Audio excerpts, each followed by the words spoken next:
I've been here a whole 5.5 months here in Idaho, and I'm still in the process of making that transition from Michigan to Idaho. But as you heard in my introduction, when I got here, I told the 1,800 employees at the Idaho Transportation Department, I've touched just about every area in the department. So as you're going through doing your job, I know a little bit about what you're doing, and maybe you can make some suggestions how to do things better, but for the most part, I'll stay out of their way. But the one area that I had never touched before is the area with motor vehicles, driver's licenses, vehicle registrations, that type of thing. And I was challenged a little bit. Well, you can kind of stay out of our area now because you don't have much experience here. I says, well, I have more experience than what you might think. That in Michigan, I too stood in line for many hours waiting to get my driver's license. And I also complained about my picture in Michigan on my driver's license. Needless to say, Idaho was no different. When I went and got my license and they showed me my picture, I said, you got to be kidding me, you can do better than that. And they said, Mr. Ness, you don't understand that in Idaho you get an 8-year driver's license, so we have to make sure that your picture looks 8 years older, so when you turn it in, we know it's you. So I told them that was a job well done. I am making that transition, and I've got my plates in Idaho now, and I've got my driver's license. Despite the picture, I keep that for the next 8 years or so. But I am having a little bit of trouble trying to figure out, after being a season ticket holder for Michigan State football and basketball for 25 years, how to make that transition to blue AstroTurf. The team's good enough that I probably can do it in football, but basketball is a whole nother story. Probably it'll be a long, long time before I break those allegiances. During my 25 years as a season ticket holder, the last 12 years or so, I had the opportunity to be invited to an event called the Tip-Off Cafe. That's where about 100 season ticket holders have the opportunity to go into the bowels of the Breslin Center where Michigan State plays. And we have a nice dinner, and then Coach Izzo actually comes in while his team's warming up on the floor, and he goes through the game plan, talks about what to expect, and tells us what to look for as they break down different offenses and defenses. And then we're allowed to ask questions, and then they generally have another speaker, and we go up and we watch the game. So that's been something that's just been a treat for me.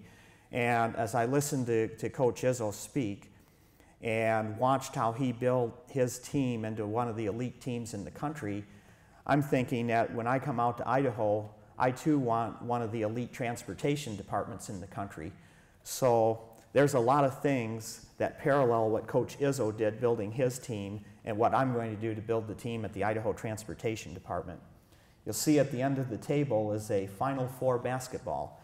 It was signed by the seniors from the team that went to that Final Four in 2005. During Coach Izzo's career, in his last 12 years, he's been to the NCAA tournament 12 times. He's been to 9 Sweet 16s, 7 Elite 8s, and 6 Final Fours. Every player recruited by Coach Izzo has played in the Final Four, so that's pretty amazing. And they have also won during that time 6 Big Ten championships.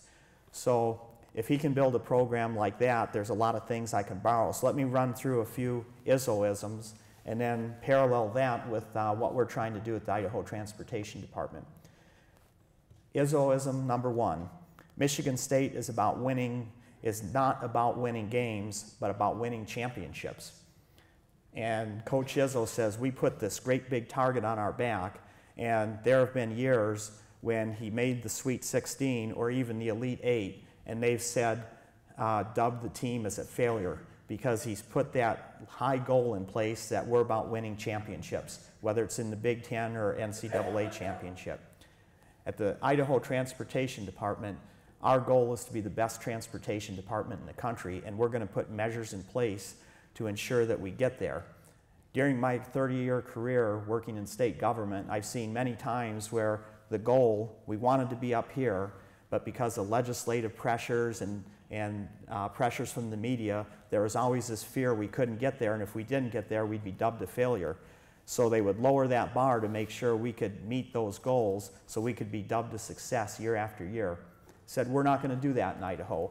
We're going to set the bar very, very high, and in fact, if we get close to getting there, I'm going to raise it even higher, because I would rather explain to the legislature, explain to the media why we did not quite achieve our goal of being the best than to explain why we are a mediocre organization. So we'll continue to set that bar high, and we'll shoot very hard to get there year after year. Number 2, everybody involved in the program is important to its overall success and shares in its success.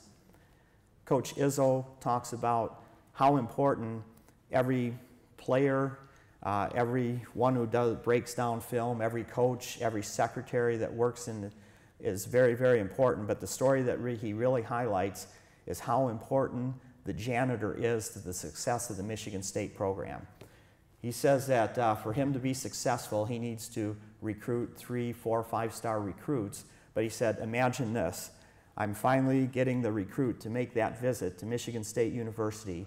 Their parents are with them, and we're going around, and they go into my office, and yesterday's lunch is still sitting in the trash can, and it's stinking up the office and everything. He said, you can imagine the impression that would make. So if the janitor doesn't do his job, I cannot do my job in signing those recruits. So he says, you have to treat everyone as if they're a 5-star recruit and treat them as being important to that program.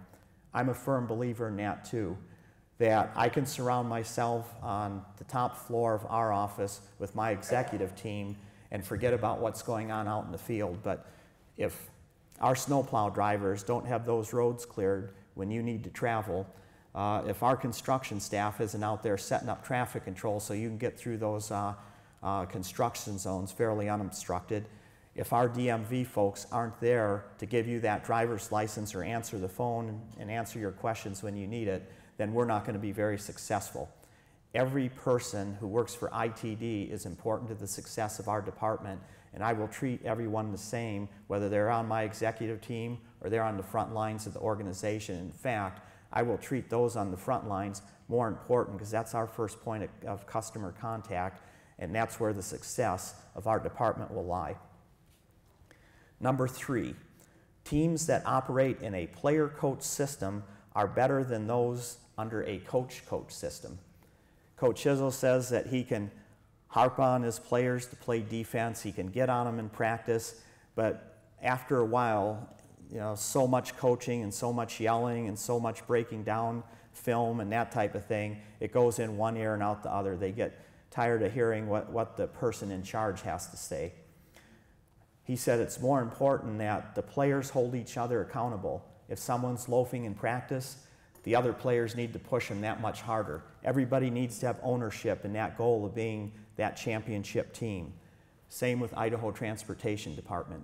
It doesn't do me any good to sit in Boise with no Z and get on our maintenance operators for how they do their job. If there's a crew out there replacing a culvert or doing some ditch work, that if somebody's not doing their share, if somebody comes and it gets to my level, by the time it gets back to the employee, we're 3 or 4 weeks down the road by the time you go through that.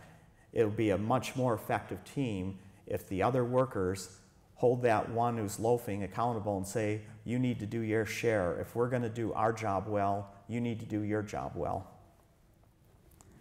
Number 4, the best teams are those that have internal competition at every position. Coach Izzo said that those teams that have always been his best teams, his higher performers, the ones that win the championships, he's had competition for every single position, and they're competing for playing time.